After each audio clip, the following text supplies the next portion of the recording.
Bonjour à tous et bienvenue pour les experts. Pendant une heure, nous allons revenir sur l'actualité des 2 dernières semaines, puisque nous n'étions pas là le week-end dernier, sur l'actualité régionale et plus si affinité. Alors au menu, entre autres, de ce numéro des experts, les volte-face ministériels de la semaine, il y en a eu 2, une commission spéciale tunnel et un plan canal. Alors nous passerons l'actualité et nos 2 invités politiques sous la loupe grâce au concours de nos 4 experts. Et je vais commencer par le premier à ma gauche, Mehmet Koksal. Il est journaliste indépendant et défend les intérêts de ses collègues. Bienvenue, Mehmet. Bienvenue, bonjour et bon week-end à tout le monde. À côté de lui, elle déniche les talents et les tendances de demain et elle est animatrice de radio sur Radio Arabelle et c'est sa première ici. Bienvenue, Salma Awouch. Awash, voilà, pardon. C'est une première pour moi aussi. Voilà. Bienvenue Merci. donc, Salma. Et il scrute les politiques et les acteurs de l'actu avec son filtre de communicant. L'expert en com, Christophe Ginisti. Bonjour Christophe. Bonjour. Et il dirige le bureau d'info bruxelloise de l'RTBF. François Heureux. Bonjour François. Bonjour Jean-Jacques et bonjour tout le monde. Alors messieurs, madame, nous allons parler tout d'abord d'un événement qui est un gros événement à Bruxelles et aussi pour la chaîne sur laquelle vous parlez aujourd'hui. C'est la tenue de cette première séance de la commission spéciale tunnel au Parlement bruxellois. Je vous propose d'écouter le résumé qu'en a fait Michel Gaillard lors de cette première audience. C'était mercredi. Eh bien, 3h50 de débat, d'audition, un flux tendu de questions en fait pour le directeur de Bruxelles Mobilité qui était accompagné de 2 de ses experts. Alors on retiendra plusieurs éléments, notamment à propos de son administration. Il nous dit elle travaille d'arrache-pied, elle est motivée, elle compte 500 personnes, mais il n'y a finalement que 14 personnes qui font partie des cellules consacrées au tunnel. Ses relations avec ses ministres de tutelle, eh bien Pascal Smet est très concerné, il nous reçoit régulièrement là-dessus, nous pose beaucoup de questions. Brigitte Grauwels, qui était en charge avant lui des mêmes dossiers, eh bien, elle travaillait différemment, à chacun sa méthode. Je ne me permettrai pas de juger, dit le haut fonctionnaire. L'opposition s'est insurgée. Certains travaux ont dû être interrompus car les ouvriers qui procédaient à ces travaux couraient des risques pour leur sécurité. Mais a-t-on pensé aux automobilistes qui ont continué à emprunter les tunnels? C'est flippant, a dit le député MR Boris Diliès. Pourquoi n'a-t-on pas prévenu les bourgmestres des communes traversées par les tunnels? A tenu Vincent De Wolf, bourgmestre en l'occurrence, d'Etterbeek. Du côté du parti Défi, on relève que le master plan, pourtant récent, est apparemment déjà dépassé. Il faudrait le compléter, procéder à de nouvelles analyses. Elles sont en cours, certains résultats doivent arriver. Et puis, du côté des colos, Céline Delforge s'étonne que, apparemment, eh bien, le toit du tunnel Stéphanie repose sur la même dalle que le tram ou que le métro. A-t-on pensé ce qu'il adviendrait si l'on devait interrompre la circulation des trams avenue Louise ou du métro sur la petite ceinture?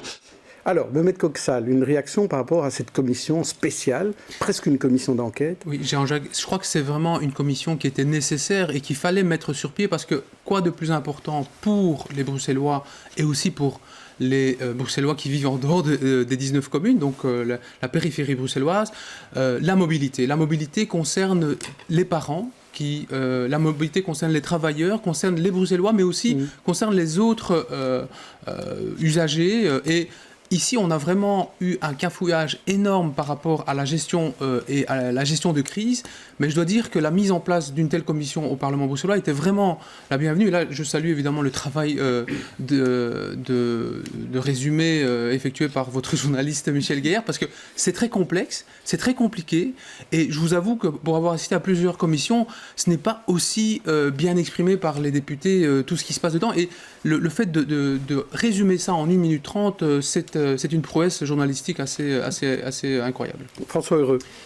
Plus qu'une prouesse, je dirais c'est une gageure. Non, c'est vrai qu'on a l'impression qu'à l'issue de cette première séance, cette commission, on en ressort fort déçu. Pourquoi? Parce que ça a été très technique, effectivement, de 1, et que, franchement, le grand public n'y a pas compris grand-chose. Que ça a été trop fouillé. Les députés avaient 3, 4, 5 questions chacun à poser au directeur de Bruxelles Mobilité qui était là. Lui a répondu très, très souvent en disant que finalement, avant 2013, c'était pas lui qui était en fonction et que donc il lui fallait aller fouiller un peu dans les archives, que pour cette question-là, il fallait encore un peu des détails techniques et que donc il ne savait pas répondre. Finalement, on en ressort avec quoi? Moi, en tout cas, ce que j'ai ressorti de cette commission, et c'est pas grand-chose, c'est qu'ils sont 14 à Bruxelles Mobilité pour s'occuper de tous les tunnels bruxellois. Et ça, c'est quand même une information Assez On n'avait étonnante, pas. Une me information, semble-t-il. en fait, ils sont 14, 2 fois 7, Voilà. sur une équipe de 500 personnes pour s'occuper de 150 ouvrages d'art. Mais on espère en tout cas que les prochaines séances et commissions pourront permettre de dégager un peu plus d'informations, d'éclaircissements sur les responsabilités que la première, qui me semble-t-il est restée quand même fort formelle. Alors, Salma, quel est votre avis là-dessus? Moi, comment dire, je m'interroge sur ce qu'on fait en attendant pour ceux qui passent leur vie dans les embouts, du coup, qui n'ont pas vraiment le choix. C'est l'avis tout simplement de la citoyenne, quoi. Qu'est-ce qu'on fait entre-temps? Comment on fait, nous? Est-ce qu'il y a une autre possibilité qui existe pour nous? Est-ce que, pour les citoyens, est-ce qu'il y a un autre plan de mobilité qui va être prévu en attendant? Ou est-ce qu'on... Je ne sais pas, moi ça me donne l'impression qu'on est dans du saupoudrage. Vous trouvez qu'il ne fallait pas faire de commission? Si, la commission est bien, mais en attendant, qu'est-ce qu'on fait? En attendant, on a mis en place un plan de mobilité alternatif qu'il faut on va laisser tourner. les politiques répondre peut-être. Oui, voilà, c'est vrai. Mais Christophe Ginisti, vous de votre côté? Alors, en voyant ces images, je pensais à la célèbre phrase du général de Gaulle qui disait « Si vous voulez enterrer un sujet, créez une commission ». Et en fait, ce qu'on a vu avec ces images que vous nous avez montrées, c'est pas un travail de la commission. Ce qu'on a vu, c'est un acte de communication. C'est finalement, fondamentalement, il y a une commission, voilà qui va en être chargé, et voilà ce que l'on va faire. Donc pour l'instant, on est totalement dans la déclaration d'intention, et on est dans un acte de communication.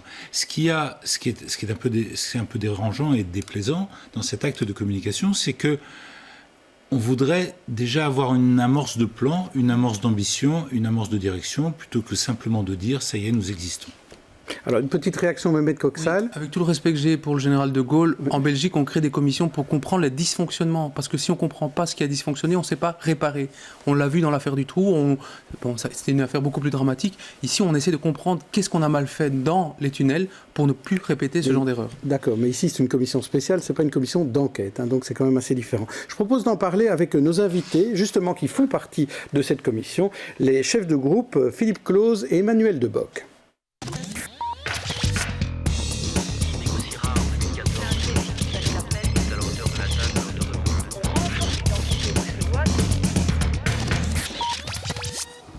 Alors nous avons Philippe Claus, chef de groupe PS, membre donc de la commission. Il est aussi échevin à la ville de Bruxelles, échevin des finances. Emmanuel Deboc, lui, est chef de groupe également au Parlement bruxellois, mais du groupe Défi. Bonjour. Il est conseiller communal à Uccle. Conseiller communal à Uccle. Voilà. Donc comme ça, on voit exactement d'où vous venez dans Bruxelles.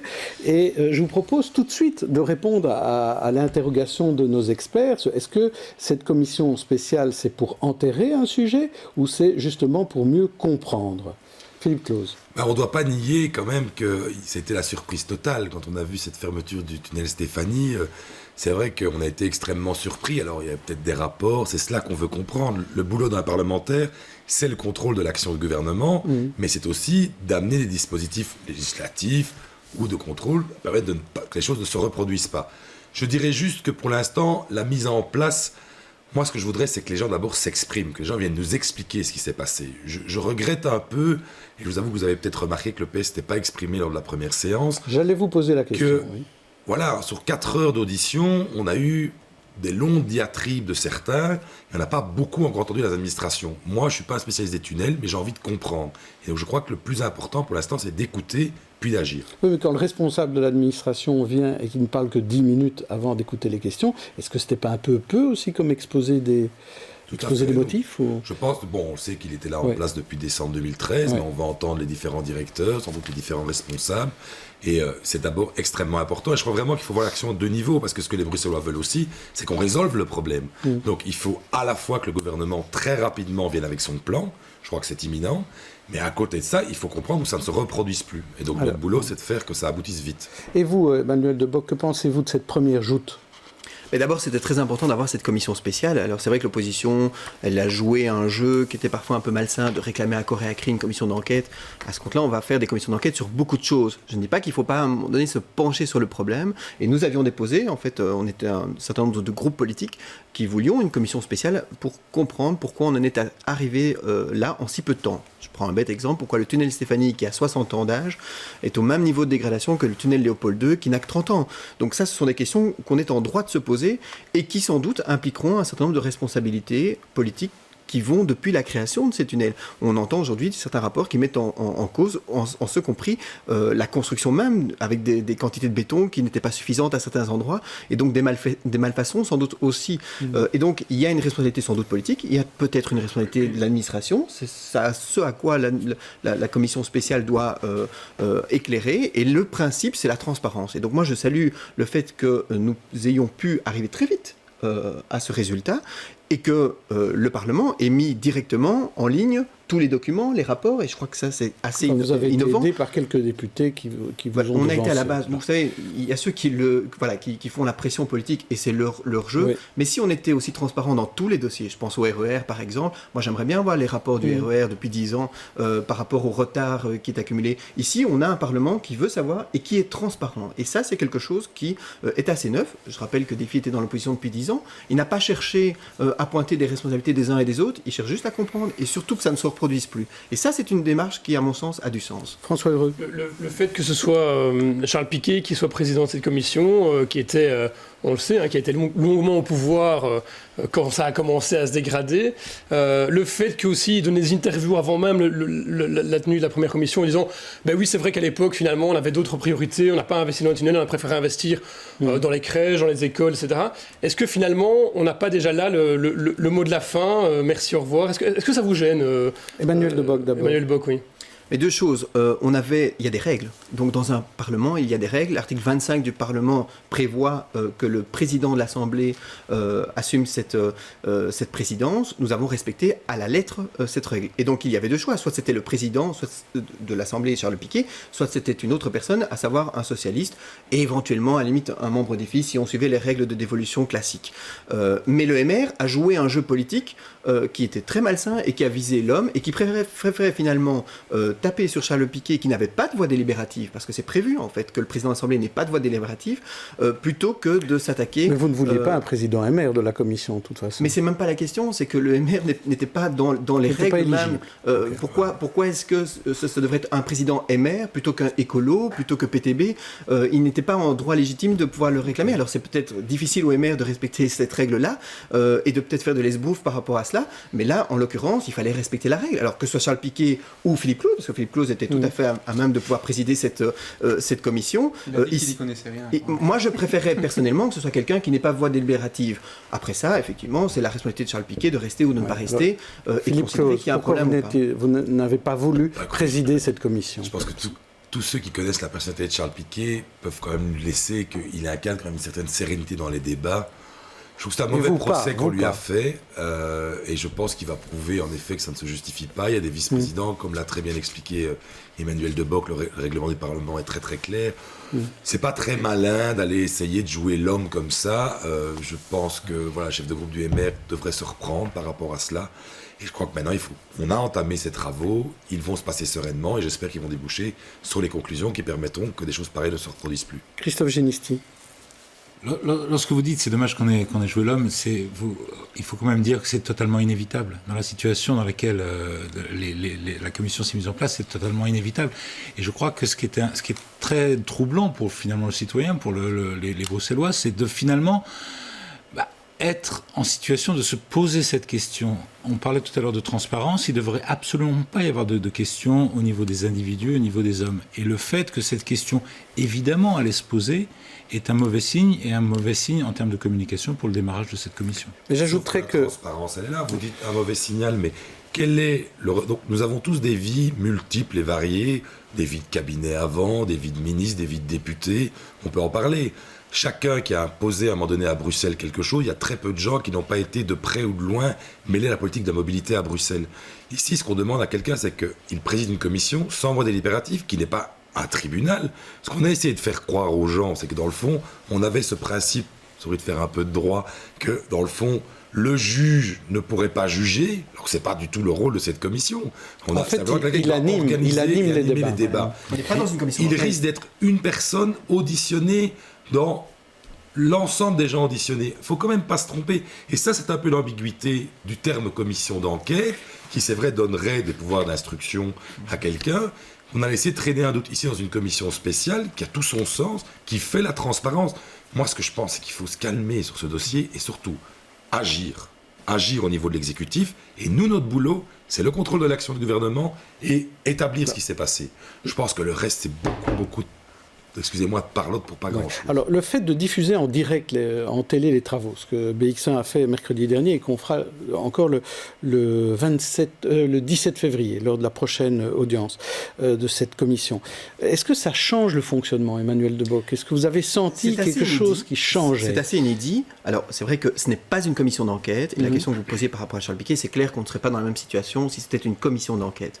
Mais ici, en l'espèce, ça montre quand même cette volonté de transparence totale, tant par rapport à la transmission des documents que par rapport aux débats qui sont publics et qui sont transmis écrits et audiovisuels. Et moi, ce qui m'importe, c'est que le citoyen puisse comprendre ce qu'est l'évaluation des politiques publiques. Quand on a un directeur général qui doit rendre des comptes aux députés sur son action, mais aussi sur ses relations avec le ministre, et qui permet de reconstruire la ligne du temps par rapport à des documents qui ont été commandés, par rapport à des instructions ou des stratégies d'investissement qui ont été listées, de pouvoir dire, OK, est-ce que vous l'avez fait? Si vous ne l'avez pas fait, pourquoi? Quels ont été les moments loupés? Pourquoi on a privilégié tel ou tel investissement? Et ça, c'est important. Et cet élément-là de l'évaluation des politiques publiques, ou comme quand j'ai posé la question sur le nombre de fonctionnaires qui étaient affectés au tunnel, et d'entendre qu'il y a 14 fonctionnaires sur 500, c'est quand même quelque chose d'interpellant. Alors, moi, je ne jette pas encore à ce stade-ci l'opprobre, mais... En clair, pourquoi est-ce qu'on a... est-ce que c'était simplement un manque de fonctionnaires? Est-ce qu'on a fait des glissements ou on n'a pas fait des glissements par rapport... Est-ce qu'il était possible de faire ces glissements-là? Voilà, ce sont des questions qui devront être reportées, en tout cas posées à d'autres intervenants la semaine prochaine, et pour comprendre effectivement s'il n'y a pas aussi une volonté aussi de ne pas faire les choix qui s'imposaient. Alors, une réflexion encore de Salma Awash.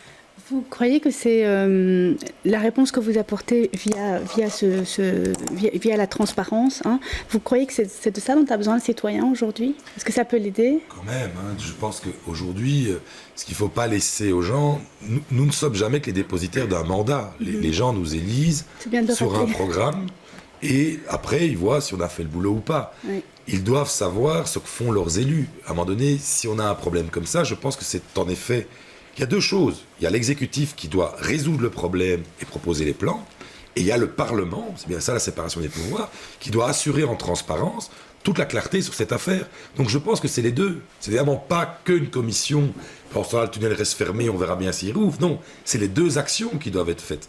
Des deux côtés, il faut à la fois le travail de prospective, mais il faut aussi réfléchir à ce qui s'est passé, en effet, pour qu'on en arrive là. Mais la question, je trouve, de Salma Awash, ça montre parfois l'incompréhension qu'on peut avoir entre le Parlement qui contrôle et le gouvernement qui doit exécuter et faire les choses. Parce que là, le citoyen probablement attend la réponse aux deux en même temps. Ouais. Mais pour avoir la réponse, il faut effectivement savoir ce qui s'est passé et dans quel état sont nos tunnels. Et donc faire ce qu'on a fait aujourd'hui, c'est-à-dire un audit complet. Il est en cours. Commencez, parce que c'est ce qu'on a dit, les rapports ne sont que partiels.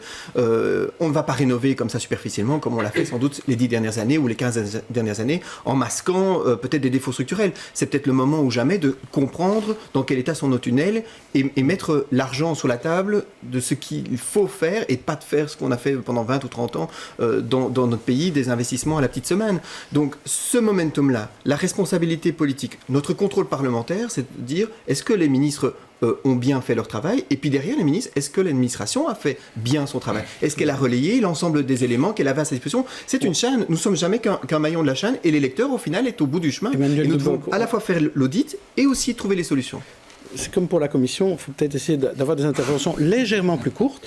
Comme ça, on peut passer à notre autre sujet. Alors, on va parler à présent du sujet de la semaine, qui est ces volte-face, qui ont quand même été des moments importants dans cette semaine. On va commencer par le volte-face typiquement bruxellois. C'est celui de Fadila Lanan, qui a décidé de revenir sur un plan qu'elle présentait avec une problématique de collecte de déchets. Et elle n'aime pas le terme volte-face, c'est ce qu'elle m'a dit dans l'interview. Pas une volte-face, c'est vraiment un travail qui doit se faire sur la durée. Vous savez, j'ai toujours dit qu'il fallait opérationnaliser les choses. L'agence a travaillé beaucoup ces derniers mois sur la manière dont on allait procéder. Et donc, j'ai demandé en tout cas que l'on puisse supprimer les collectes de nuit, les collectes du soir, qui posent des difficultés aux Bruxellois. Et maintenir les 2 sacs blancs, eh bien, c'était une demande des citoyens, je l'ai entendu. Alors, Christophe Ginisti, ce nouveau plan poubelle, c'est une reculade, c'est une volte-face, c'est une bonne gestion. Quelle est votre vision de la chose? Alors sur le fond, je pense que c'est plutôt une bonne chose. Et sur le plan de la communication, il y a quelque chose qui est très ambigu et très révélateur de la société dans laquelle on vit. On demande aux politiques, on est dans une société très participative, notamment grâce aux réseaux sociaux et à l'Internet, où les citoyens ont pris l'habitude d'interpeller leurs élus. Donc ils ont de plus en plus, et je pense que les hommes politiques qui sont là avec nous ne diront pas le contraire, ils sont de plus en plus interpellés directement au contact des électeurs qui ont les moyens de les contacter, qui ont les moyens de leur faire pression. On veut être écouté, le public veut être écouté. Et le problème que l'on a, et là est toute l'ambiguïté, c'est que lorsqu'un politique, quel qu'il soit, change d'avis et montre qu'il a d'une certaine manière écouté ceux qui l'ont interpellé, eh bien on n'aime pas ça. Parce que c'est toute l'ambiguïté de ce problème de communication, on a l'impression que c'est une sorte de déni. Alors que fondamentalement, c'est ce à quoi tous les citoyens aspirent en démocratie, surtout dans une démocratie aussi inspirée que celle des réseaux sociaux. François Heureux, avant d'écouter Philippe Claus. Même type de réflexion, c'est vrai qu'on a l'impression aujourd'hui que pour un politique, c'est impossible de dire à un moment « oui, je me suis trompé, je vais changer d'avis et je vais changer ce que j'avais prévu. » C'est un peu ce qu'elle a dit quand même. Ouais, non, mais elle a toujours refusé dans toutes les interviews de dire « oui, je me suis trompé, oui, je change mon plan ». Elle dit « non, je ne change pas mon plan, c'est vous qui m'avez mal comprise pendant des mois et des mois ». Ça, c'est la deuxième volte-face. Je vous assure que Fadila Lahanan le dit aussi. Elle a été sur notre antenne aussi, elle l'a dit. Elle a même dit, les journalistes, à un moment, ont cessé les journalistes et ont été beaucoup plus citoyens sur ce dossier-là, et se sont considérés comme des citoyens. Et eux aussi, finalement, ont mis un peu leur subjectivité dans la façon de traiter la chose, et se sont aussi un petit peu attaqués au fait qu'on n'avait plus ramassé les sacs poubelles blancs qu'une seule fois par semaine. Je vous assure qu'elle l'a dit. Et donc, moi ça me frappe, cette impossibilité de dire, à un moment, je me suis trompé, j'ai fait une erreur. Alors Philippe Claus, est-ce que vous êtes prêt à dire vous avez fait une erreur sur un dossier Oui. Je sais pas. Je n'en ai fait aucune. Ah bon, voilà. C'est ça. Vous voyez, il va écrire un livre. Je vais écrire un livre. Vu que j'ai changé. Oui. Et donc, non, mais je pense que ce qu'il faut regarder aussi, la petite nuance, je suis tout à fait d'accord avec ce que vous venez de dire par rapport à cette complexité, par rapport à l'immédiateté aussi des réponses qu'on doit donner comme homme politique. Il y a une petite nuance quand même, c'est le résultat. Quand même, on est quand même jugé, j'en parlais avec madame, sur le fait qu'on n'est jamais que les dépositaires d'un mandat. Les gens nous visent sur les résultats. Je pense que ce que Fadila a fait là aussi, c'est on a un problème de propreté à Bruxelles. Elle a voulu apporter une série de réponses et puis elle a constaté que les réponses qu'elle pouvait apporter devaient être nuancées et peut-être reparamétrées par rapport au quotidien des gens. Ce qu'on va juger demain, c'est est-ce que Bruxelles est plus propre ou pas. Dans le fond, c'est ça qui compte pour les gens. La polémique qu'on vit aujourd'hui, elle n'a que peu d'importance par rapport à cela. Et donc, moi, je crois à son engagement par rapport à cela. Je pense qu'on l'a voté, on a vu les budgets importants supplémentaires qui vont être consacrés à la propreté en région bruxelloise. Et il reste ce problème que c'est vrai qu'on est un peu une capitale qui vit avec les sacs poubelles dans la rue assez souvent, ce qui lui donne un aspect pas toujours reluisant. Mais je pense que la démarche qu'elle prend, au-delà du momentum dont vous parlez de communication, ce qui est important, c'est qu'il faut voir le moyen terme. Est-ce que la ville sera plus propre ou pas? C'est ça qui est le plus intéressant. Mehmet Koksal. Oui, moi, je vais poser une question à Emmanuel Debock, parce que ce soit dans ce dossier ou le dossier du RER qu'on va parler prochainement, on a l'impression que l'administration prend le dessus sur les politiques. On a l'impression que ce sont des notes préparées où on dit à Fadila Lahanan il faut un seul sac blanc, où on dit à Jacqueline Galland il faut deux routes, deux chemins RER. Dans le cas de Fadila Lahanan, vous croyez que c'est ça? Moi j'ai l'impression, en tout cas c'est l'impression que ça me donne, c'est que c'est une note préparée par l'administration, la ministre suit, et puis finalement confrontée au scandale au sein de la population, elle change d'avis à la réalité, comme vient l'exprimer. Ça s'est passé comme ça. C'est un débat qui mérite plus que 2 minutes. Ça doit faire réflexion, parce que c'est vrai qu'un certain nombre de gens. Ça veut dire qu'il va être long.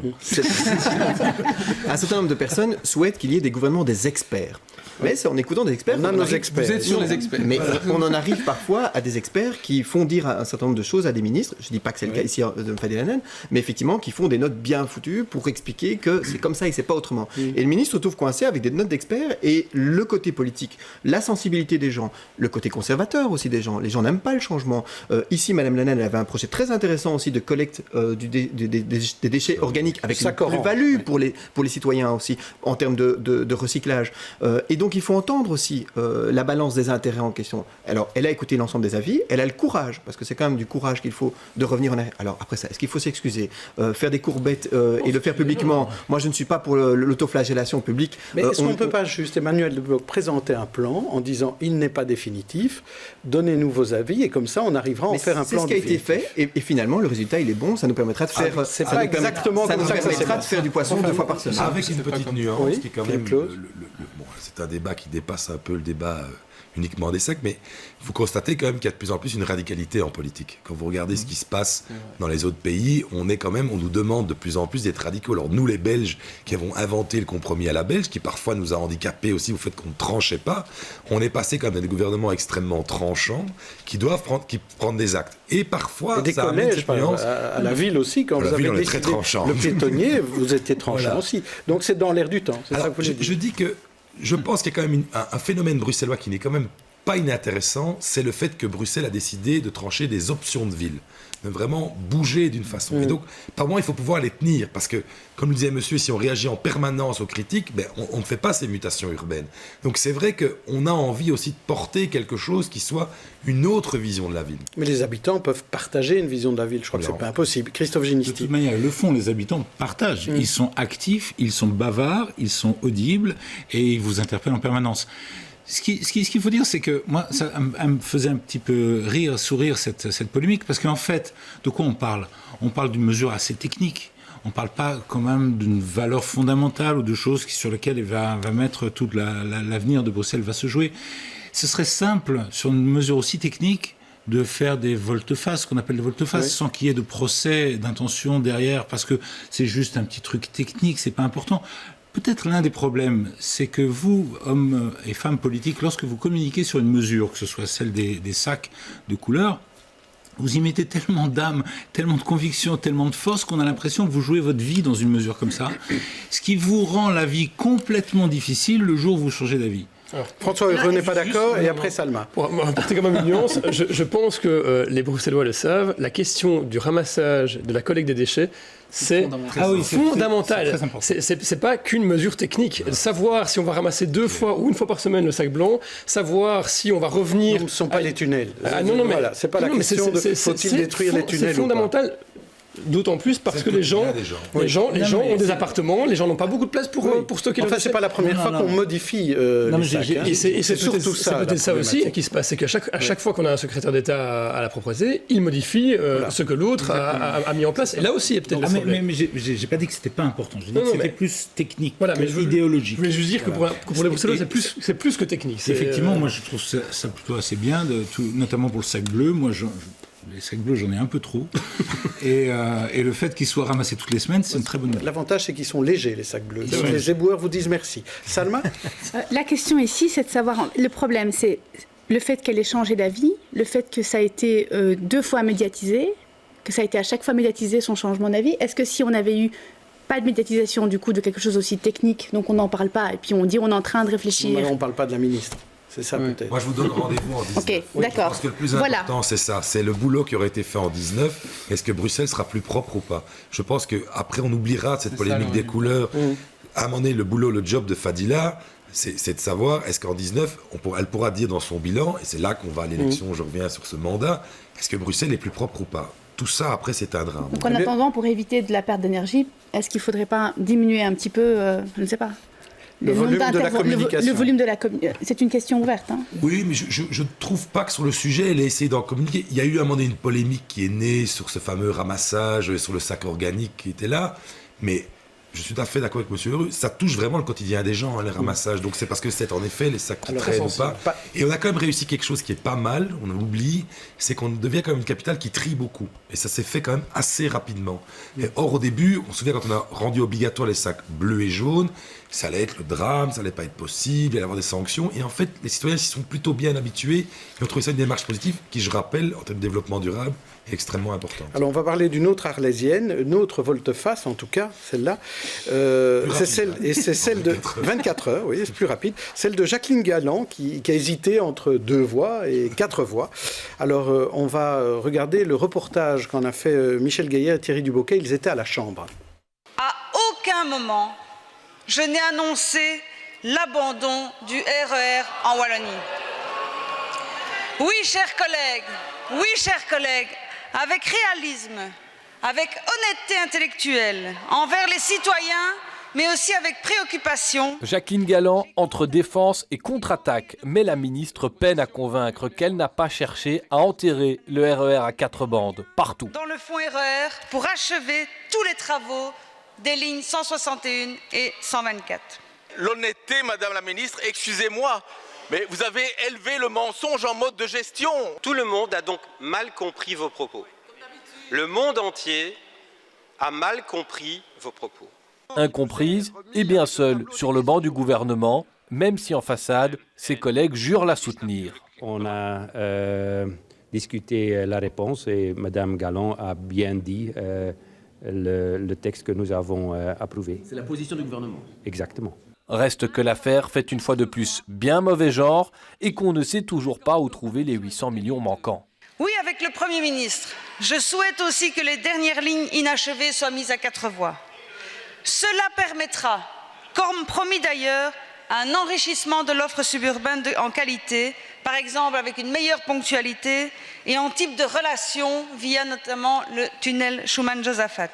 Charles Michel à l'étranger, l'opposition promet de lui poser 2 questions dès son retour, celle du financement du RER et de sa confiance en sa ministre de la Mobilité. Alors, Emmanuel Debock, Jacqueline, elle déraille. Mais bon, elle déraille, ça c'est pas nouveau, parce qu'elle a un problème et avec la calculatrice et avec sa communication. Mais il y a quelque chose de beaucoup plus fondamental ici. On voit quand même que les premiers effets de l'austérité qui a été imposée par le fédéral et les coupes dans les budgets. 170 millions d'euros avaient été prévus en moins dans le budget d'1 milliard, c'est quand même presque 20% des budgets d'investissement. Et donc, de facto, on voit maintenant que c'est le RER qui trinque. Ça n'avait pas été annoncé en 2015 lors de l'élaboration du budget d'Infrabel. Et j'ai été reprendre les 5 dernières années d'investissement, parce que c'est quand même ça aussi qu'il faut regarder. On était jusqu'en 2013 à 300 millions d'euros dépensés, pas budgétés, dépensés pour le RER ces dernières années. Et cette année-ci, comme l'année prochaine, c'est 100 millions, c'est-à-dire 3 fois moins. Donc on voit qu'on aurait pu en fait terminer le RER, on peut terminer le RER en 3 ou 4 ans si on met les moyens qu'on a mis les 5 dernières années auparavant. Ça fait pas 10 ans. Et donc, oui, mais ça veut dire qu'aujourd'hui il y a un lissage dans le temps. Oui, mais moi je ne veux voir que les chiffres. C'est que ce gouvernement-ci, depuis maintenant 2 ans, diminue, et n'a pas divisé par 2, mais par 3, les investissements en faveur du RER. Après ça, la clé 60-40, en plus, qui est totalement défavorable pour Bruxelles, montre qu'en plus, on a mis tous les investissements du côté flamand pour qu'ils soient prêts, et qu'en fait, on ralentit ceux de la Wallonie. Oui, donc en plus, on fait une politique qui est très communautaire et qui se fait au détriment des Wallons. Sur Jacqueline Galland en tant que telle, Philippe Claude, trouvez qu'elle doit quitter le gouvernement? C'est pas moi de juger, une erreur pareille. Je pense que ça fait un petit temps qu'elle n'est plus très crédible. Et d'ailleurs, mais c'est l'erreur de trop, là. Ouais, je trouve que ce qui est très très violent dans l'extrait que vous avez montré, c'est Chris Peters. Je ne soutiens pas du tout. Il dit on lui a écrit un texte, elle a été chargée de le lire, elle l'a bien lu. Je suis un peu en politique depuis quelques années, j'ai rarement vu quelque chose d'aussi violent. Mais au-delà de cela, sur le débat RER, le problème du RER et le problème global de la mobilité, ça a été le choix de la mobilité qu'on veut faire à Bruxelles. Et reconnaissons-le, à Bruxelles, on a mis du temps à choisir de soutenir ce RER, parce qu'on avait peur du RER. Je vous parle d'un peu plus de 10 ans. Comme Emmanuel l'a rappelé, maintenant depuis quelques années, on a investi massivement. Et en fait, 75% du RER, il est prêt. Les voitures sont achetées, les rails sont là. Il faut l'activer maintenant et finir les 25% rapidement. Mais en fait, il y a une grande partie qui est déjà là, quoi. Mais on a eu beaucoup de problèmes avec les riverains aussi. Tout ça a pris beaucoup de temps parce que beaucoup de gens s'y opposaient. Pas seulement. Et un problème parfois de volonté politique. Hein. Donc il y a eu aussi, et ça a changé en effet ces dernières années, rendre hommage aussi à Jean-Pascal Labille qui a quand même beaucoup travaillé à cela. Aujourd'hui, en fait, une grande partie en 17 peut être prêt. Je dis près de 75-80%. On a acheté les trains qui doivent pouvoir fonctionner dessus. Et c'est fondamental pour Bruxelles de désengorger. Donc j'espère que cet incident, moi je veux toujours voir le côté positif des choses, j'espère que cet incident, et puisque l'opposition, et le Parti Socialiste en particulier, interpellera Charles Michel dès son retour de l'étranger, pourra répondre que oui, il va débloquer les fonds pour finir ce RER. Ben ça on verra. Mehmet Koksal, vous voulez ajouter ? Je veux juste dire que c'est ce à quoi on assiste, en tout cas pour le sort de Madame Galland, c'est très très très très violent sur le plan de la communication politique où elle doit dire une chose et elle dit exactement l'inverse le lendemain.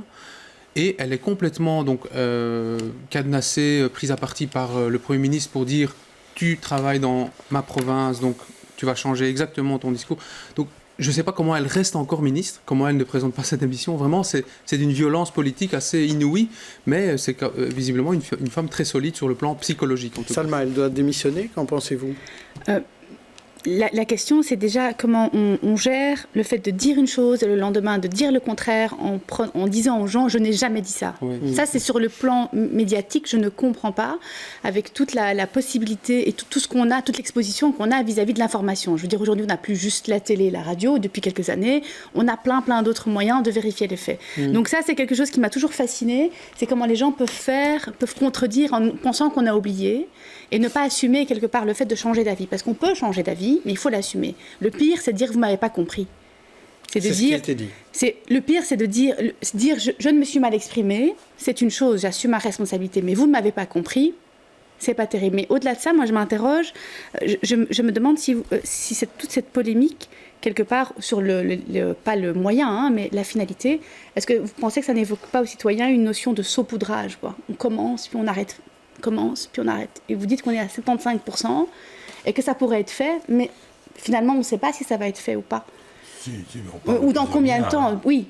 Bah, écoutez, 80% devrait être fait d'ici 1 ou 2 ans, donc c'est déjà ce qui est là. Les voitures sont achetées, et en 24, normalement, tout était prévu pour que ce soit fini, complet, 100% en 24. Mais donc, le problème du train, c'est que c'est en perpétuelle évolution. La Belgique a toujours misé sur le train, et c'est intéressant, c'est un des pays qui a vraiment le plus misé historiquement, déjà, sur le passé industriel. Et donc, oui, les plans sont en perpétuelle évolution par rapport à cela, c'est normal. Et la mobilité se transforme. Et aujourd'hui, le gros défi du RER, c'est de le finir et de garantir l'habitabilité de Bruxelles pour que toutes les classes moyennes ne fuient pas, puisque le danger absolu que Bruxelles craint, c'est que dans le fond, il soit plus rapide de venir du Brabant wallon travailler à Bruxelles que de venir de Uccle jusqu'au centre-ville. Est-ce qu'il n'y a quand même pas un discours depuis des années où on dit oui, on va investir dans le RER. Moi, je me souviens qu'à l'époque, on disait que le RER serait prêt en 2012. Donc voilà, c'est pour vous dire le retard qu'on a pris, c'est plus du retard, ça. C'est du désinvestissement. Mais bon, voilà. Et en même temps, donc on dit aux gens arrêtez de prendre votre voiture, d'aller seul dans votre voiture, travailler à Bruxelles ou ailleurs. Mais on continue à insuffler des milliards dans les voitures de société. Est-ce qu'il y a un moment... Enfin, et les gouvernements successifs le font, c'est pas que le gouvernement ici, MRNVA, non, les gouvernements qui sont de centre-gauche ou de gauche ou de droite, enfin voilà. Donc est-ce qu'il y a quand même pas fondamentalement un double discours où on dit aux citoyens arrêtez de prendre votre voiture, mais où on continue à l'encourager fiscalement ? Emmanuel de Vogt, donc il y a 2 erreurs. La première, peut-être qu'il faut se reposer aussi la question des investissements. On a sans doute mis beaucoup trop d'argent d'abord dans les gares avant de les mettre dans les rails. C'est une question qui mérite d'être posée. La deuxième, c'est les budgets 1,1 milliard pour Infrabel. On passe à 900 millions, je vous dis près de 200 millions de moins. C'est le résultat, effectivement, après ça, des choix. Alors qu'est-ce qu'on enlève ? Est-ce qu'on enlève le RER ou est-ce qu'on enlève plutôt le TBL sur la sécurité des trains pour qu'ils ne rentrent plus, comme on l'a vu avec la catastrophe de Buzzingen et d'autres ? Donc ça aussi, alors elle a choisi ça plutôt que le RER. Et il faudra encore 3 ans pour arriver à une sécurité complète du réseau. Et pour le reste, c'est vrai qu'il y a un manque d'ambition politique commune. On ne peut pas à la fois dire moins de voitures et de l'autre côté subventionner comme on le fait les voitures de société. Et donc nous, par exemple, on prône le transfert, de pouvoir donner à ceux et celles qui le souhaitent, plutôt que 500 ou 1000 euros dans une voiture de société, de les mettre dans une allocation loyer, de permettre aux employeurs de prendre en charge une partie du loyer. Ça permettrait aux gens qui habitent malheureusement Bruxelles et qui doivent quitter la capitale parce que les loyers sont trop chers, de pouvoir affecter une partie de leur salaire qu'on leur donne aujourd'hui dans une voiture de société plutôt sur une partie du logement, et ça leur permettrait d'aller habiter moins loin que 30 ou 40 km. Je vais devoir vous couper, Emmanuel de Vogt, parce que... je n'ai pas compris. Non, mais je crois que c'est un sujet, on y reviendra. Je vous propose de passer au sujet suivant. À Bruxelles, les fiestas de Bruxelles le week-end dernier, il y en a eu 2 importantes, le lancement de BX1, donc Télé Bruxelles qui devenait BX1, et aussi Brussels Colors. On va mettre donc les 2 sujets en même temps. Et d'abord, je voudrais vous montrer des images en exclusivité, les images du bus BX1, du tram BX1 et de notre nouvelle campagne. Comme ça, vous allez pouvoir les voir. Donc, il y a une publicité avec Marine Hubert qui présente notre 18h, notre beau bus, avec les belles lettres BX1. D'abord... je ne sais pas que je cherche des fleurs, parce que si vous avez des ronces à nous envoyer, n'hésitez pas. Philippe Claus, qu'est-ce que vous pensez du nom, vous, BX1, et du logo ? D'abord, j'aimais bien la démarche participative que vous avez faite. On parlait tout à l'heure des citoyens. Je trouve que d'avoir osé dire, voilà, on va un peu lancer une initiative auprès de nos téléspectateurs pour trouver le nom. Et voilà, le nom, il s'impose tout de suite. Je pense que les gens sont très très vite déjà habitués. Il sonne bien, le logo est dynamique. Et donc voilà, vous avez réussi. On ne s'est pas trompé là-dessus, en tout cas. Je pense. Après, ce n'est pas à moi de juger. Ce seront les téléspectateurs qui l'adopteront pas. Mais je pense que la chaîne a une vraie adhésion. Emmanuel Debock. Vous n'allez pas dire le contraire. Ça serait difficile parce que c'est un... Non, vous avez fait le choix. J'aime beaucoup la couleur. C'est vrai. Votre président m'a dit la même chose cette semaine. Eh bien, j'avais pas remarqué, mais je trouve qu'effectivement, vous avez choisi à 2 mois près un bon moment pour changer de nom et de repositionnement idéologique. Je trouve ça exceptionnel en termes de communication.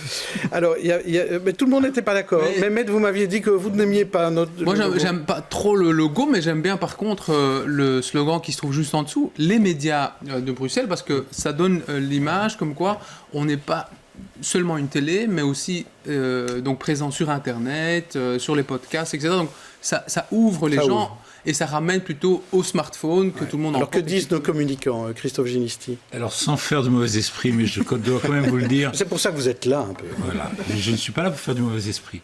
Mais en préparant cette émission sur notamment les tunnels, je regardais le logo BX5 et je me suis dit que le X avait l'air d'être 2 tunnels qui se croisent.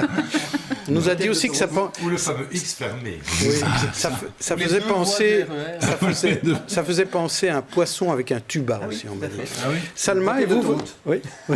Salma, vous dites ça. Moi, j'aime surtout l'accroche Médias de Bruxelles, en fait, pour pas te recopier. Le logo est chouette, voilà, rien de plus à dire, mais... Alors, quelques mots sur les différentes festivités. Donc, il y a eu cette grosse festivité Brussels Color qu'on a diffusée aussi sur BX1. Il y avait 7000 personnes, il y avait de la musique, de l'animation populaire. Est-ce que, d'après vous, Philippe Claus, vous êtes satisfait? Vous croyez que ça va permettre à Bruxelles d'attirer encore suffisamment de touristes et de Bruxellois et de Wallons? Alors, le problème, c'est qu'on est dans un moment de gestion de crise assez complexe. Et quand on doit analyser des crises, sans vouloir faire un spécialiste de communication d'image, mais je m'occupe quand même un petit peu de l'image de Bruxelles depuis quelques années, en fait, on est un peu trop tôt dans le schéma. C'est-à-dire que nous avons un problème par rapport à Paris, c'est que nous sommes une capitale en sursis.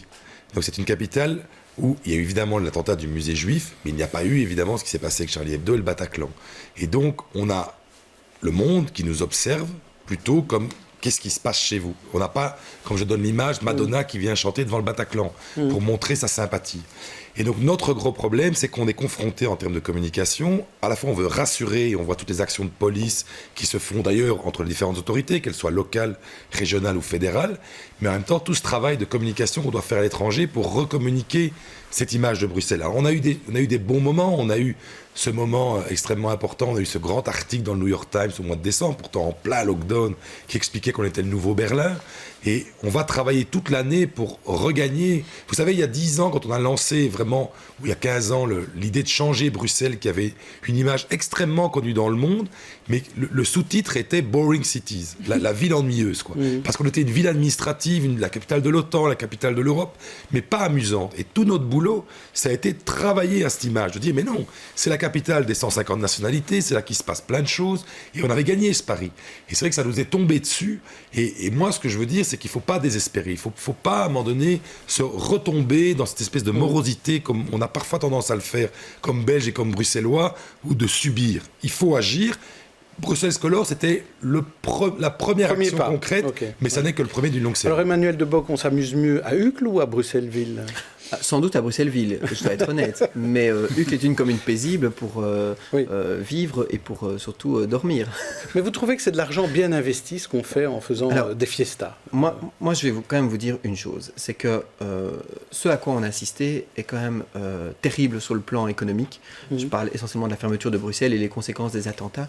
Que ce soit les commerces, les hôteliers et toute l'activité économique autour du centre qui vit essentiellement ou qui profitent des touristes, mais touristes internationaux comme nationaux, parce qu'on oublie peut-être aussi qu'il y a pas mal de Wallons et de Flamands qui viennent aussi à Bruxelles ou qui rallongent leur journée pour passer leur soirée dans un restaurant. Eh bien, tout ça a coûté beaucoup en termes d'emploi et en termes économiques. Moi, j'ai des chiffres catastrophiques, en ce compris dans des auberges de jeunesse qui tirent la langue et qui sont au bord de la fermeture parfois. Et donc, ce type d'initiative, et il faut les multiplier, participe à la renaissance d'un vrai sentiment de reconquête par rapport à ce que nous avons vécu. Vous soutenez. Donc, il faut, ne surtout pas entretenir le climat de peur dans lequel on a vécu ces derniers mois, et deux, arrêter le bashing anti-Bruxelles.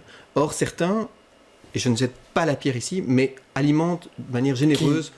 Vous le voyez bien dans les débats qu'on a par rapport au fait que la ville ou la région serait mal gérée. Je crois qu'à un moment donné, il faut sortir de cette dialectique-là. Ça veut dire qu'il faut dire que la région est bien gérée. Mais il y a des choses qui sont peut-être pas spécialement bien gérées, mais tout est fait pour que ce soit mieux géré. Et on voit aujourd'hui que... on essaye de faire la communication tant du Nord que du Sud, c'est d'avoir un seul message, c'est que Bruxelles doit être co-gérée par les deux autres. Or, c'est tout ce que les Bruxellois ne veulent surtout pas. Ça sourit du côté des experts. Christophe Ginisti ? Non, c'est intéressant, c'est très intéressant. Le constat que vous faites est absolument pertinent sur le fait que c'est une ville en sursis, c'est absolument, et je crois même l'avoir dit ici sur ce plateau, exactement la même chose. Là, peut-être ce qui manque en tant qu'observateur de ces fêtes, de ces manifestations, c'est peut-être un fil conducteur, une vision ou une espèce de quelque chose qui montre que ce n'est pas fait par une succession de petites touches, de moments festifs comme ça, qui en fait n'ont que la durée de leur moment, mais que c'est quelque chose qui s'inscrit dans une démarche, dans une volonté. On parlait tout à l'heure de la volonté politique pour les tunnels, pour le RER, ce genre de choses. Il n'y a rien qui manque plus aux gens dans l'appréciation de la parole politique, c'est de la comprendre. Et on ne comprend la parole politique que quand on la voit sur le long terme. Quand on comprend qu'un homme politique ou qu'une femme politique a derrière les choses qu'elle met en place ou il met en place une vision qui dépasse le moment présent. Et je crois que ce qui est intéressant, c'est effectivement de se remuer pour travailler à l'image de Bruxelles, mais de le faire peut-être, ce qui manque peut-être, c'est de le faire sur le long terme en déclinant une vision qui serait une vision peut-être partagée par les Bruxellois. Mehmet Koksal. Oui, je voulais juste faire un petit commentaire par rapport à... Donc il y a le slogan ne faites plus du bashing anti-bruxellois. Oui. Je suis tout à fait d'accord par rapport à ce qu'a souffert Bruxelles et je comprends les politiques qui sont assez sensibles pour la défense des intérêts économiques mais aussi de l'emploi qui se trouve en région bruxelloise. Mais il y a aussi un autre danger et on commence à le vivre maintenant, c'est que toute information, parce qu'ici on parle de communication, hein, donc les fêtes, Bruxelles c'est chouette, tout est bien. Quand vous voulez faire une information, vous êtes automatiquement parfois, une information évidemment qui ne va pas dans le sens de l'image, de la promotion de Bruxelles, vous êtes automatiquement qualifié de ennemi de Bruxelles, tu ramènes les mauvaises histoires et tout. Et ça c'est le danger. Comment est-ce qu'on doit faire attention à ce que si un politique de l'opposition comme la majorité veut donc faire... révéler quelque chose qui ne tourne pas rond dans cette ville, disant que les tunnels, pourquoi c'est pas bien entretenu, ou les poubelles, pourquoi est-ce que c'est... on doit quand même communiquer sur cette ville et les mauvais côtés de cette ville pour que les gens puissent prendre une décision. Vous êtes sur le paradoxe bruxellois. Donc historique, vous êtes dans un pays qui n'aime pas sa capitale à la base. Le vrai problème de Bruxelles historique, c'est que Emmanuel parlait de cogestion, on n'a jamais défini est-ce qu'on veut une ville d'usage ou est-ce qu'on veut une ville de ses habitants. Et en fait, moi, j'ai toujours, c'est les deux. Moi, je ne suis pas du tout anti-NAFTA, mais je suis un habitant de Bruxelles. Je veux aussi que les habitants profitent des infrastructures bruxelloises. Et donc, ce n'est pas une question de choisir entre... Évidemment qu'on peut critiquer la gestion de Bruxelles, même ses institutions, la façon dont on fonctionne. Le problème aujourd'hui, c'est que... Moi, je prends un autre exemple. Pendant des années, si on voulait être sûr d'être impopulaire au niveau politique, il ne fallait surtout pas parler du fait qu'on était la capitale de l'Europe. Donc on avait cette chance extraordinaire d'être la capitale de 500 millions d'Européens, et surtout n'en parlons pas. D'abord parce qu'on aime bien être discret, et on a remis ça en avant, en disant mais c'est une vraie chance, c'est un vrai plus que Bruxelles est ça. Et donc moi ce que je dis, c'est pas question de critiquer, alors encore plus les journalistes, ça c'est leur boulot à un moment donné, vous êtes aussi dans un organe de contrôle, vous êtes le quatrième pouvoir. Ce que je pense qui est important, c'est d'assumer le destin de ville qu'on veut. Et c'est vrai, le fait qu'on est une capitale et que ce pays devrait quand même... Allez, je vais donner quand même un exemple d'une image qui est catastrophique et qui commence à tourner partout dans le monde, c'est les seaux avec de la pluie à côté des Bruegel au musée Royaux. Enfin, est-ce que vous imaginez, moi je suis chargé vendre l'image de Bruxelles, donner envie de venir à Bruxelles. On a des joyaux d'art que tous les musées rêveraient d'avoir, et il pleut dans nos musées royaux. Est-ce qu'on ne peut pas se dire là-dessus qu'on peut s'entendre entre nous? Bon, c'est un musée fédéral. On a vu déjà vendredi matin, vous n'êtes pas parvenus à vous mettre d'accord entre fédéral et région sur Bell'iris. Il y a quelque chose de cassé pour l'instant. Mais donc, si on se met d'accord, il faut être deux.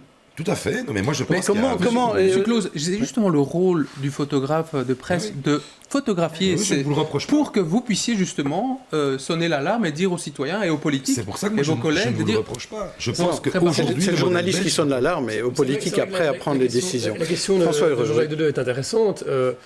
Comment est-ce qu'on fait, et ma question s'adresse évidemment au PS bruxellois, comment est-ce qu'on fait pour renouer, parce qu'il va bien falloir le faire à un moment, sur les questions de mobilité, sur les questions de scientifiques et de culture fédérale, sur toutes ces questions-là dans la comité de concertation pour Bell'iris, il va bien falloir à un moment reparler au MR, reparler à l'NVA. Comment est-ce qu'on fait? On parle au MR. Allez, maintenant il faut quand même tomber. Mais oui, moi je suis en coalition avec le MR. Le problème sont très sereins. Le MR a fait un la région choix historique catastrophique d'aller avec un parti qui n'aime pas Bruxelles et qui n'aime pas la Belgique. Le vrai problème, moi je vais vous dire, on a eu une début de polémique avec Didier Reynders sur la visite des ambassadeurs. Vous vous souvenez qu'il y a les 5 heures J'ai détecté ça, j'ai dit, mais enfin, nous on a besoin En 10 jours, on a monté cet événement avec tous des talents bruxellois, qui sont des talents de la culture, culinaire, de partout. On a monté une soirée et nos ambassadeurs étaient derrière Bruxelles, pour donner envie de Bruxelles. Il y a la preuve qu'on peut s'entendre rapidement. Allez, vous parlez encore à Didier Reynders, mais plus à Charles Michel, quoi. Mais si, c'est pas eux. Le problème, c'est que le MR s'est allié à la NVA et ça lui colle et on ne sait pas quand ça s'arrêtera. Ça ne fonctionne pas avec ce parti. Ce parti veut la mort de Bruxelles. Une fois que vous constatez ça, il faut quand même renouer les liens. Mais pour ça, il faut être deux. Et souvent, ce que je constate, Bell'iris, moi j'ai entendu aussi les mêmes infos, qu'il y avait au début d'accord, a priori, avec le ministre en charge de Bell'iris, qui est M. Reynders. Et puis au moment où il faut signer, il y en a d'autres qui disent non, ça va pas. Emmanuel Debock, pour terminer là-dessus, sur ce problématique problématique plutôt entre la région et le fédéral, vous, comment vous trouvez que doivent se passer les choses? Comment renouer le lien? Vous êtes au balcon, vous? Je ne suis pas au balcon, non, on est dans l'action et on dénonce effectivement un certain nombre de choses qui ne se passent pas en termes de communication sur les comités de concertation et sur l'agenda politique qui n'est pas partagé par le fédéral. Et donc c'est ça qui est triste, c'est que finalement on a voulu régionaliser ce pays et on voit que dans un certain nombre de politiques, ça peut être positif, mais dans d'autres, c'est l'immobilité totale. Et il y a des conséquences, on l'a dit, sur la 6e réforme de l'État, par exemple, qui montrent toutes leurs limites aujourd'hui. Voilà, on doit le gérer, mais il faut bien se rendre compte qu'on est dans un continuum où certains demandent une 7e réforme de l'État. Et ça ne va pas aller pour plus de refédéralisation, mais ça va aller vers un délitement d'État. Et donc nous sommes au carrefour, et Bruxelles est le ciment de ce pays. Et donc il faut bien savoir dans quelle pièce on joue. Et c'est pas d'être au balcon, c'est au contraire d'allumer les voyants et de dire stop maintenant. Alors, fin de ce chapitre. Ce que je vous propose, c'est une nouveauté pour cette émission, une surprise. Vous n'êtes pas au courant. Vous allez avoir droit chacun à la question à 1000 balles. Et on va commencer par François Heureux qui va poser... L'âge de Jean-Jacques Deleuze, 1000 balles. C'est le marolien. François Heureux, vous allez poser la question. Oui. Merci, mais ça ne me touche même pas. François Heureux, c'est une question à Philippe Claus. Oui, voilà, c'est plus une question en boutade, mais je me suis laissé dire que vous n'étiez pas insensible au retour du RWDM dans le milieu footballistique. Et comme la ville de Bruxelles est partie prenante dans la construction d'un grand stade national, est-ce que vous imaginez un jour le RWDM dans ce futur stade national? Moi, je ne suis jamais à rien du tout. L'Union Saint-Gilloise va bien pouvoir parfois jouer au Stade Roi-Baudouin. Voilà, vous avez vu, et je trouve que c'est très très bien. Donc on a eu une demande de l'Union Saint-Gilloise pour occuper le Roi-Baudouin le temps qu'ils mettent leurs infrastructures en ordre. Vous savez, on ne s'en sortira dans cette région que si on coopère entre nous, entre la ville, la région, la ville, les communes, entre toutes les institutions. Donc tout est ouvert, pourquoi pas. Moi, j'étais au match Union Saint-Gilloise RWDM. J'étais avec mes enfants, il y avait une ambiance incroyable. C'était un match amical, 5000 personnes, de la Zouance et de tout. Vraiment, tout ce que Bruxelles a de bouillonnant, c'était extraordinaire. Donc moi, les derbies, en tout cas, de voir 3 grands clubs à Bruxelles, c'est ce que je souhaite, même si je dois avouer que mon cœur balance un peu pour le Sporting. Alors, l'autre question à 1000 balles, celle que Mehmet Coxal va poser à Emmanuel Debock. Emmanuel Debock, il y a eu un autre dégât collatéral des attentats à Paris, c'était le changement de nom du FDF en défi, puisqu'il est quasi passé inaperçu, en tout cas à cause de l'actualité chargée. Est-ce qu'aujourd'hui, vous voudriez peut-être revenir au nom FDF plutôt que de garder votre nom? Ah non, pas du tout. Non, vous êtes content du non seulement très content, temps, mais je vois que c'est un excellent choix et qui permet d'ailleurs, je crois que casser son image aussi, ça peut être intéressant, et de ne pas devoir expliquer aussi toute l'historicité, tout le côté peut-être parfois dépassé d'un certain combat communautaire dont nous étions les héritiers, et de pouvoir parler des vrais enjeux nouveaux, modernes et futurs qui se présentent, avec peut-être la même grille de lecture, et on l'a parlé sur les RER, un enjeu communautaire qui est présent dans tous les débats de société. Vous êtes très en pointe sur le RER wallon. Hein. Mais je trouve que vous étiez sur les quais de gare. C'est clair que c'est l'enjeu numéro 1 pour l'ensemble des habitants wallons qui veulent une alternative à la voiture. Et Bruxelles constitue un pôle d'emploi important. Bruxelles, malheureusement, les loyers bruxellois ne permettent pas à tout le monde de pouvoir rester vivre à Bruxelles. Et donc, effectivement, les gens sont parfois acculés à déménager. C'est pas toujours un choix volontaire, c'est aussi un choix de raison. Et pouvoir revenir ou pouvoir venir de la journée à Bruxelles pour travailler, là où, rappelons-le, quand même 750 000 emplois sur Bruxelles, là où finalement nous pourvoyons des emplois tant pour les néerlandophones que pour les wallons. Et donc être ce ciment belge, ça a du sens. Et donc le défi, c'est vraiment ça, c'est être le ciment entre les Wallons et les Flamands, mais aussi ne pas être dans la cogestion et d'avoir une véritable vision pour nos habitants. Toutes les politiques ne doivent pas se faire au détriment des Bruxellois, et on le voit dans la problématique des tunnels, ça se faisait au détriment aussi des Bruxellois. C'est une politique dépassée des années 60. Mais donc question à 1000 balles, réponse à 2000 balles, hein, donc on est bien d'accord. Merci messieurs. Alors on va passer au coup de cœur de nos chroniqueurs. On va commencer avec Salma Awash, à vous. Alors moi j'ai été voir une pièce qui va bientôt refaire le tour donc à Bruxelles, qui s'appelle Bam Marrakech, et en fait c'est une petite troupe bruxelloise qui fait ça avec toute son âme et comme on a l'art de faire à Bruxelles, et c'est en fait un épicier qui raconte tout ce qu'il voit, parce qu'on sait que les petits commerces sont un peu l'âme de notre ville, et il raconte tout ce qui se passe, et puis il vit un petit peu sa relation père-enfant en même temps, et toutes ces interactions sociales et culturelles qu'il y a. C'est un épicier marocain, c'est un épicier marocain, mais on ne sait pas trop, à un moment donné, on hésite, est-ce qu'il est pakistanais, il pourrait être pakistanais, mais il est marocain, donc il raconte aussi à travers ça, il est d'origine marocaine, son père qui est marocain, et donc il y a toute cette histoire aussi de confrontation de génération qu'il y a entre les immigrés d'il y a 50 ans et cette génération ici.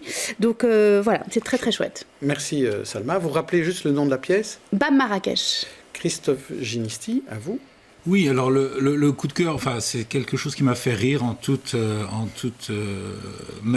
début de matinée. J'ai vu sur le dos d'un kiosque la couverture du Soir Mag, et ça m'a fait sourire parce que c'est un numéro qui est consacré à la vie après la mort. Et juste après ce grand titre de la vie après la mort, il y a un titre juste à côté qui dit « La famille royale va changer de nom ». Et j'ai trouvé que encore une fois, avec tout mon respect, j'ai trouvé que la confrontation de ces deux titres était absolument incroyable. François, si je peux juste préciser, le sous-titre « La vie après la mort, témoignage exclusif ». J'ai trouvé que là, le Soir Mag avait fait fort. François Heureux. Oui, juste parler d'une petite opération qu'on fait chaque année, et qui est relancée cette année sur le web et sur nos différents médias, donc sur Vivacité le soir et Vlan. C'est le Bruxellois de l'année 2015, vous le connaissez bien, et vous êtes contents, puisqu'on a réactivé cette fois-ci la catégorie politique qu'on avait abandonnée l'année passée, donc on peut revoter pour les politiques. Donc le principe est simple, 5 catégories, 5 nominés par catégorie. Ce sont les gens qui ont fait l'actualité à Bruxelles en 2015. Il y a une grande soirée où on remet les prix, et puis le prix final, celui qui a gagné toute catégorie, le 24 février à Flagey. Donc je vous invite tous à en être. On y sera. Et on y sera. Voilà, je suis heureux de si on est invité. Oui, je serai invité, bien évidemment. Mehmet Koksal, quel est votre coup de cœur ? Dans certains endroits, même si je ne suis pas invité, mais bon... ça m'est arrivé. Dans les cinémas, par exemple. Mon choix, écoutez, c'est Spotlight. C'est un film américain de Tom McCarthy sur le journalisme d'investigation. Je vous dis, j'ai pas vu le film, je vais le voir ce week-end. C'est l'histoire de l'équipe d'investigation qui s'appelle Spotlight, donc au Boston Globe, qui enquête sur la pédophilie à Boston. Et apparemment, c'est un film vraiment magistral sur la mise en scène et les acteurs et tout. Et donc, évidemment, qui nous montre combien c'est important encore de miser sur l'investigation journalistique, parce que vous savez qu'avec l'évolution des médias et la multiplication des réseaux, il y a quelque chose qui se perd, c'est la recherche en journalisme et en investigation. Et donc, c'est quelque chose qu'il fallait souligner. Merci, on me confirme en régie que le film est excellent. Merci à tous, invités et chroniqueurs, pour votre participation. Et je vous donne rendez-vous le week-end prochain pour une autre émission des experts avec un invité exceptionnel. Vous m'en direz des nouvelles.